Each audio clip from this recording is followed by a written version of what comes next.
Assalamualaikum warahmatullahi wabarakatuh. Perkenalkan, nama saya Rena Lorenza dengan NIM 1802246 dari kelas 2D PGSD UPI Kampus Tasikmalaya. Nah, pada video pembelajaran kali ini saya akan membahas tentang perpindahan panas secara konduksi. Pada video kali ini saya akan membahas materi mengenai perpindahan kalor secara konduksi. Mungkin kalian pernah berpikir, bagaimanakah panas kalor setrika sampai pada baju yang disetrika? Pada saat kamu menyetrika, kalor berpindah dari setrika ke baju. Untuk lebih jelasnya, perhatikan mekanisme perpindahan kalor pada batang logam yang akan dipanaskan. Bahan yang digunakan yaitu batang logam, paku, lilin, dan api. Langkah pertama, tempelkan paku pada batang logam menggunakan lilin. Kedua, bakar salah satu ujung logam menggunakan api. Perhatikan, satu persatu paku yang ditempelkan menggunakan lilin akan berjatuhan. Sebelum ujung batang logam dipanaskan, partikel ujung logam bergetar di posisi keseimbangannya. Tapi, ketika salah satu ujung batang logam dipanaskan, maka partikel-partikel di dekat api mulai bergetar dengan amplitudo yang semakin besar. Partikel-partikel ini lama-kelamaan bertabrakan dengan partikel tetangganya dan mentransfer energi mereka.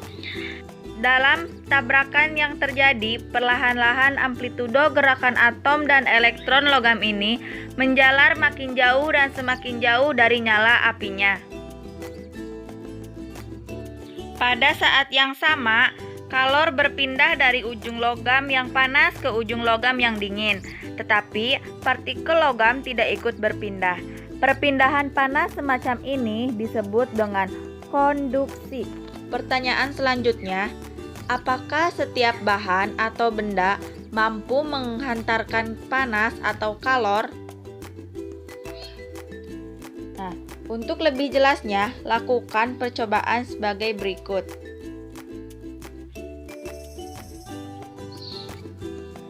Satu, siapkan alat dan bahan yang akan digunakan seperti sendok logam, sendok kayu, sendok plastik, dan wadah yang berisi air panas.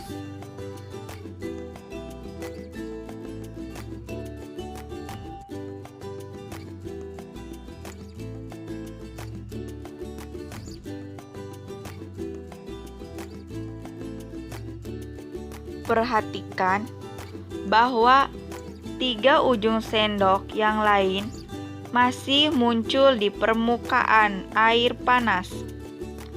3. Amati dan catat apa yang kamu rasakan beberapa saat kemudian pada ketiga ujung sendok yang tidak tercelup air panas. Berdasarkan percobaan, diperoleh hasil sebagai berikut. Yang pertama, ujung sendok logam yang tidak tercelup terasa panas. Yang kedua, ujung sendok plastik dan ujung sendok kayu yang tidak tercelup tidak terasa panas. Adapun bahan yang termasuk konduktor yaitu perak, tembaga, aluminium, perunggu, besi, dan baja. Dan yang termasuk isolator adalah kaca, beton, batu, bata, dan kayu. Nah, dari uraian tersebut, apa itu konduktor dan isolator? Nah, konduktor merupakan benda atau bahan penghantar kalor yang baik, sedangkan isolator merupakan benda atau bahan penghantar kalor yang kurang baik. Jadi, bahan yang jenisnya berbeda memiliki kemampuan menghantarkan kalor yang berbeda pula. Adapun peralatan rumah tangga yang banyak menggunakan prinsip konduksi, salah satunya yaitu Alat memasak atau panci.